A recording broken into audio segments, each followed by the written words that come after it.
morning, dear hearts.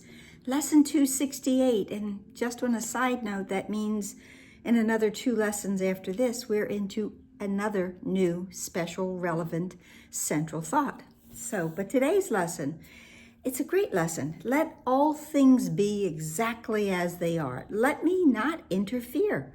And of course, I break that down with the last part of it being F-E-A-R. Let me not interfere. Let me not put fear into anything today. Let me see that all things are exactly as they are meant to be, and not in this world, but in creation. In this world, I can certainly see that things are amiss, but let me not be the critic to my Father today, the critic to my source, my creator, my celestial parent. Let me not criticize you, Father. Let me not be your critic, Lord, today and judge against you. Let me not try to see everything that I think that you had responsibility for, because you didn't. So let me not judge it. You know that phrase, and when things go amiss in this world, why did God let that happen? He didn't. So let me not criticize and judge you today, Father. Let me not attempt to interfere with your creation and distort it into sickly forms. Distort this into sickly forms. We can go back just for a quick moment to into what is the body, and when it says that within this fence that the Son of God believes he built, that he thinks he lives to die as it decays and crumbles, this body and all of the separate parts, that everything will decay and crumble. Those are sickly images, that I'm not seeing creation as it is, timeless and everlasting and eternal. So let me not attempt to interfere with your creation and distort it into sickly forms for me to see it as being in this world. It is not. Let me be willing to withdraw my wishes from its unity, and thus to let it be as you created it. I have given everything all the meaning it has for me. Let me withdraw that today, withdraw my wishes from the unity of reality, and let everything be as it was created, timeless, and again, eternal and everlasting. For thus I will be able also. It says it's to, T-O-O, but let's change it to also, because that makes more sense, especially when you're listening to it. For thus I will be able also to recognize myself, my true self, big S self, as you created me. And there it is, as you created me. I am as you created me. Let me understand that. Let me get that to the depth of my being, that I am as you created me. I did not make myself. I am not that separated source or soul that I think I am, that little self. I am not that. Let me understand myself as you created me. In love was I created, and in love will I remain forever. Go for the moment to lesson 263 again. I've been going back to it the past couple of days. Father, your mind created all that is, and your spirit entered into it, and your love gave life to it. In love was I created, and in love will I remain forever, because what you have created is eternal and forever.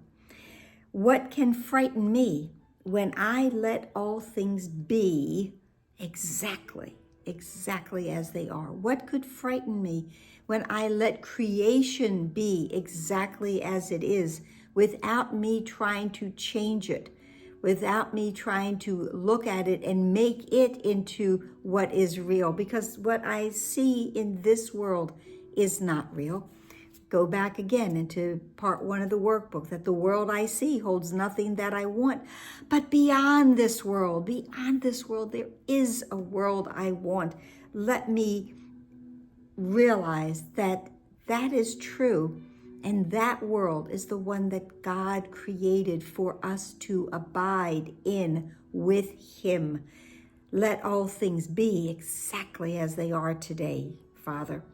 The second part of this lesson is the more text-like, and it says, let not our sight be blasphemous today, nor let our ears attend to lying tongues. Let's not listen to the ego today. The ego is a lying tongue, that voice that we hear that's loud and we hear it first. Let's not attend to it today. Let us not listen to it today. Let not my sight be blasphemous. Let me not look out upon this world as I see it. The world I see holds nothing that I want, and believe that it came from God, because it did not. Let not my sight be blasphemous today, and let not my ears attend to lying tongues. Let me not listen to the ego today. And only reality is free of pain. I would make that a capital R. But what I'm going to do is I'm going to change the word. Because just the other day in lesson 266, we had this day we enter into paradise. So let's use paradise. Only paradise is free of pain. Only paradise is free of loss. And only paradise is wholly safe. And it is. When we enter into paradise, we enter into our Father's domain. We abide there now with him. We're always there. We have been there. But when we realize that we are there, when we see heaven as it is, our home, then it will be free of pain, and we will be free of pain. It will be free of any kind of loss, and we will no longer believe in loss. And we will feel forever completely safe, because we are. And it is only this, it's only this we seek today. We don't seek anything but to be free of pain, free of loss, and completely and wholly safe forever.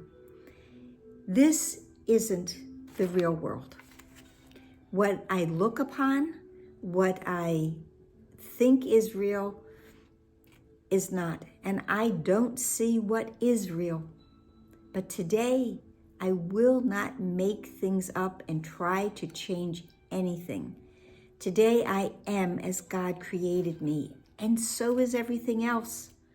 And if I see pain, suffering, anxiety, loss, or fear in any other form, let me step away and go quietly into the heart of God, where there is perfection, and there is quiet, and there is love. And that is where I belong. So today, I will not place fear into anything I see. And that's it for today. I hope it helped. Please like, please share, please subscribe. Breathe, smile, and please be here tomorrow. Namaste.